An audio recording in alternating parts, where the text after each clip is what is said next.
ओम श्री परमात्मने नमः। यथा दीपो निवातस्थो नेङ्गते सोपमा स्मृता योगिनो यतचित्तस्य युञ्जतो योगमात्मनः यत्रो परमते चित्तं निरुद्धं योगसेवया यत्र चैवात्मनात्मानं पश्यन्नात्मनि तुष्यति। अनुवाद कुछ इस प्रकार से है साधकगण। जिस प्रकार वायु रहित स्थानों में स्थित दीपक चलायमान नहीं होता, वैसे ही उपमा परमात्मा के ध्यान से लगे हुए योगी को जीते हुए चित्त की कही गई है।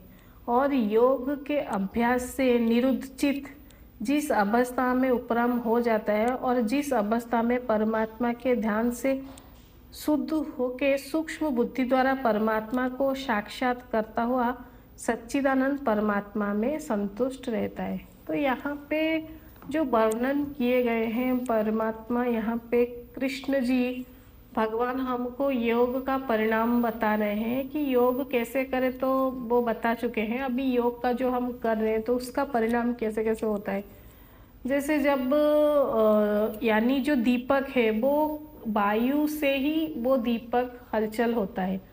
अगर उस दीपक में वायु जो होता है जो डोलता है, अगर वायु ना हो तो वो डोलेगा नहीं। तो ऐसा ही मनुष्य का चित्त होना चाहिए, ना वो अपने इंद्रिय यानी कर्मेंद्रिय से वो हिलना डोलना होगा। पहले तो आप अपने कर्मेंद्रियों को अगर बस में कर लेंगे तो योग अभ्यास एक चरण में आ जाता है।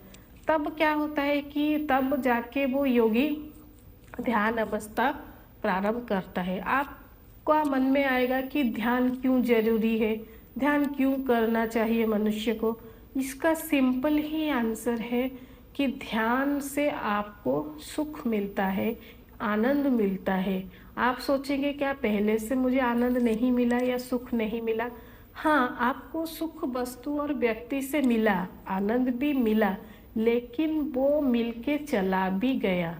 आपको जो वस्तु, अगर आपके पास 50 जोड़ी कपड़ा है, आप खुश हुए, लेकिन 51 का भी आप प्रयत्न करते रहे, यानी कि जो 50 जोड़ी कपड़ा आपको क्या खुश नहीं किया, लेकिन तो आपका वो मन नहीं रहता, लेकिन आप और एक खरीदने का भी मन कर लेते हैं। तो ऐसे हमें पता चला कि जो भौतिकता वस्तु और व्यक्ति का जो हमें सुख मिलता है वो टेम्पररी होता है, और जिसके पीछे हम जितना भागते हैं वो कम ही लगता है, और हम हमेशा चाहते हैं कि वहीं से सुख आता जाए। लेकिन अगर आपका चित्त ध्यान युक्त हो जाएगा, आप जाके उस परमात्मा यानी जो हमारे पिता है, वो कौन से गुण के अधिकारी है, वो सत चित और आनंद, वहाँ पे एक वर्ड आया आनंद, यानी वो परमात्मा आनंद का स्वरूप है और हम जीवात्मा भी आनंद का स्वरूप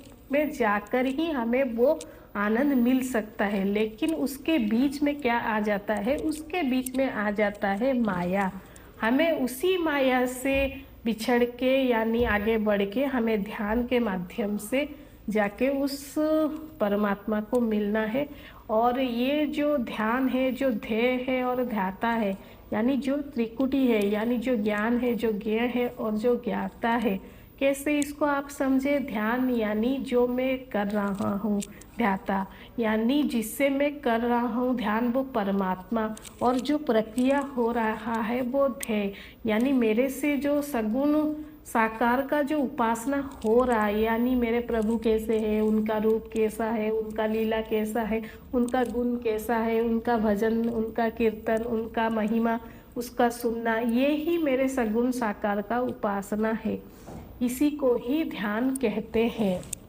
तो इसके दौरान आपको आनंद का अनुभूति भी होता है, और योग करते करते योगी भी एक टाइम आता है कि वो समाधि तक भी चला जाता है, और समाधि को जाने के बाद उसको बहुत सारे अष्ट सिद्धि नवनिधि सबका वो प्राप्त भी कर लेता है।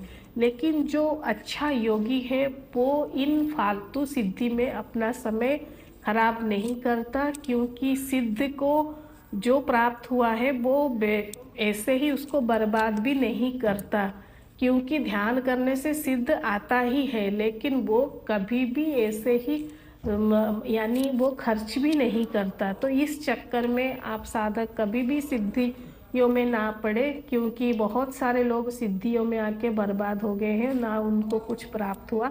वो सिद्ध जो छोटा चीज़ है उसी में फंस के रह गए।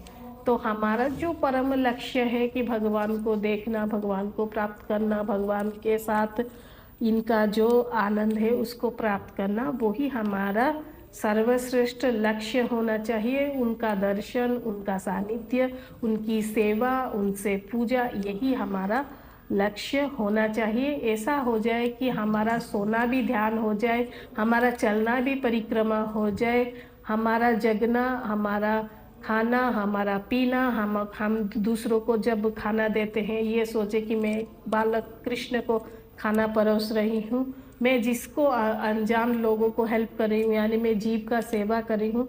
ऐसे समत्व बुद्धि रख के हमें हर चीज़ को ऐसे ही देखना है। धन्यवाद।